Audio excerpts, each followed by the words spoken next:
Seu nome, onde trabalha, sua procedência, por favor.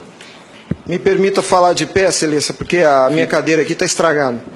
Bom, esse é outro problema. Eu sou Felipe Marcelo Gimenez, eu sou procurador do Estado de Mato Grosso do Sul, minha OAB é MS 7580, estou aqui representando a Associação Pátria Brasil.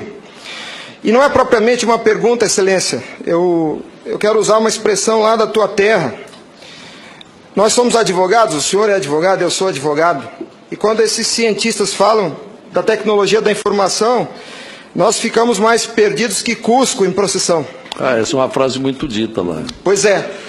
Acontece que o nosso povo vem sendo enganado por essa máquina, essa arapuca, porque sempre que olhamos para o problema, tentamos enxergá-lo através da tecnologia. E, na verdade, excelência, nós temos que olhar para essa máquina com a luz da lei. Antes da ferramenta, deve prevalecer a ordem jurídica. A ferramenta deve servir à ordem jurídica e não o inverso, excelência. Nós estamos vivendo uma inversão, onde a ordem jurídica é posta de joelhos diante da ferramenta. Por falar em colocar de joelhos, a conduta do ministro Gilmar Mendes em protelar por 2 anos o cumprimento dessa lei deu motivo ao impeachment, ao pedido de impeachment.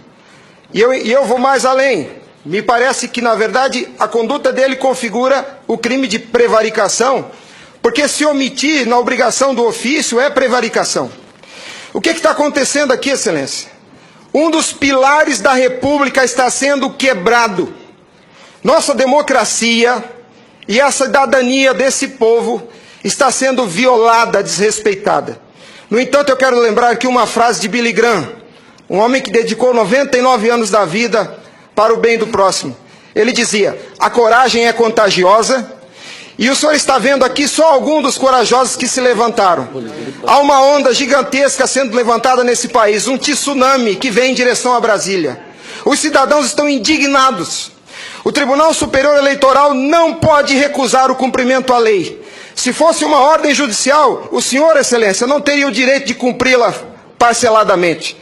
É uma lei, não tem vício de forma, nem de iniciativa, nem de conteúdo. Vou ao ponto. Fala-se muito da máquina, eu quero falar do ato jurídico. O senhor, como advogado, entende bem desse assunto. Somente o exercício do voto é secreto para garantir ao cidadão a liberdade de escolha. O ato seguinte, porque o processo eleitoral é feito de etapas, o ato seguinte é um ato administrativo. A contagem de um voto é um ato administrativo e se submete a um requisito de validade sob pena de ser nulo, que é o princípio da publicidade. Qualquer ato administrativo deve ser público. Entenda, excelência, nós queremos auditar o fato jurídico, não é a máquina. Não nos interessa o software nem a máquina, nem antes nem depois. Nós queremos auditar o fato, que por natureza é um evento. O evento se perde. Por isso a necessidade de dar corpo físico ao fato da contagem do voto, para que se conheça, para que se cumpra o princípio da publicidade, porque a publicidade é erga omnes, é para todos os cidadãos, não é só para o eleitor que olha no visor. Essa contagem do voto deve ser feita para que todos os cidadãos tenham a oportunidade de fiscalizá-la.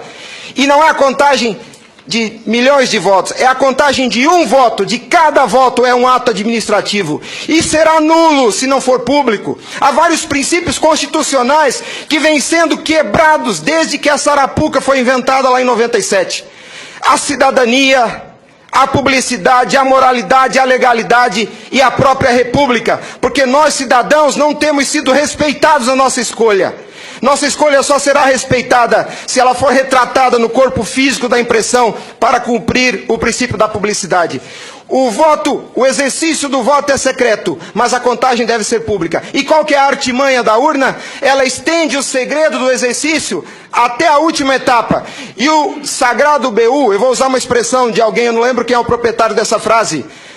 A seita do santo Baite tem no altar o BU. O BU não prova nada, excelência. Quando o BU é imprimido, já houve a contagem dos votos em segredo. A fraude já aconteceu, porque cada voto contado deve ser público. O BU informa ao senhor, excelência, o total. Nem no condomínio onde eu moro não aceitaria uma eleição assim. Imagine, excelência, se eu fosse candidato a síndico, colhesse a urna e fosse contar dentro do meu apartamento e voltasse e comunicasse aos condôminos. Aqui está o resultado, eu fui eleito. O BU é a prova da fraude, excelência. O BU é a prova da fraude. Doutora Simone, apesar de muito jovem, foi minha professora na faculdade. Ela é talvez a cabeça mais qualificada nesse Senado para rezar esse discurso, para dizer o que é um ato administrativo.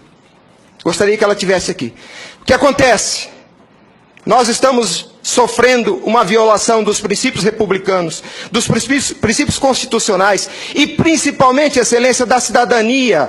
Porque nossa cidadania só existe na medida em que nosso voto seja respeitado. Porque ele é o instrumento do exercício da cidadania, porque através deles elegemos os nossos escolhidos. E a nossa eleição, a nossa escolha tem sido apurada em segredo, e o fato se perde. Por isso que os adeptos da seita do Santo Baite dizem que nunca há fraude. Porque quando se procurar o fato dentro da máquina, ele já não está mais lá, ele está no BU. E o BU só tem o total da contagem dos votos, excelência. Nós precisamos olhar para esse problema sobre a ótica da lei. Sobre a ótica da lei. Nós não podemos continuar aceitando esse engodo. E a lei que os senhores votaram, com uma representação maciça da outorga popular, só os senhores têm legitimidade para representar o povo brasileiro. Só os senhores.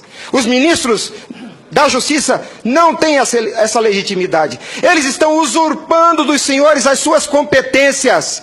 Eles estão colocando esse Congresso Nacional de joelhos, porque estão se recusando a cumprir a lei. Eles estão, excelência, eles estão cometendo abuso de autoridade. Abuso. Porque essa lei que os senhores votaram com 71% do Congresso Nacional, a derrubada do veto teve um peso de outorga popular maior do que as emendas à Constituição. 71% do Congresso Nacional disse, em nome do povo, será impresso o voto. E a lei, excelência, não tem discricionariedade. A lei não permite fracionamento. Fracionar o cumprimento da lei é um abuso, é uma violação, é uma teratologia. Não há possibilidade de se fracionar o cumprimento da lei. Imagine o senhor, se o senhor fosse sujeito passivo de uma ordem de Gilmar Mendes, se ele aceitaria ouvir do senhor o seguinte: ministro, eu vou cumprir sua ordem, um pouquinho a cada ano. Até 2050, Gilmar Mendes, eu termino de cumprir a sua ordem. Imagina que ele aceitasse isso do senhor. A lei não tem discricionariedade. Não é possível cumpri-la pela metade. Em resumo é isso, excelência. E por fim, o direito dos senhores, a sua autoridade como representantes do povo está sendo vilipendiada. E por quem? Vou dizer mais. Não é por juízes.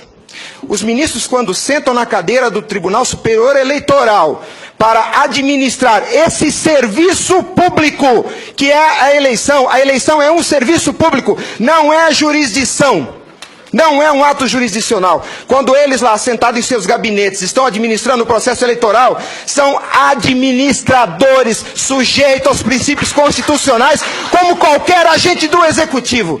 A hibridez da justiça eleitoral tem confundido o povo. Mas a competência se dá, a função se dá em razão do cargo, não do indivíduo. Quando eles estão se desincumbindo do processo eleitoral, estão executando ato administrativo, não são juízes. E vejam o absurdo, excelência, um administrador público que por acaso usa toga, se arvoca o poder de desrespeitar a lei que os senhores votaram.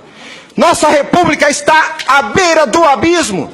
Se os senhores não se colocarem em pé e defenderem a sua legitimidade da outorga e aceitarem esse abuso de autoridade, acabou a república, excelência. Acabou a cidadania. Então nós somos escravos. Nós seremos escravos se a nossa escolha e a lei que os senhores votaram não for respeitada. Obrigado.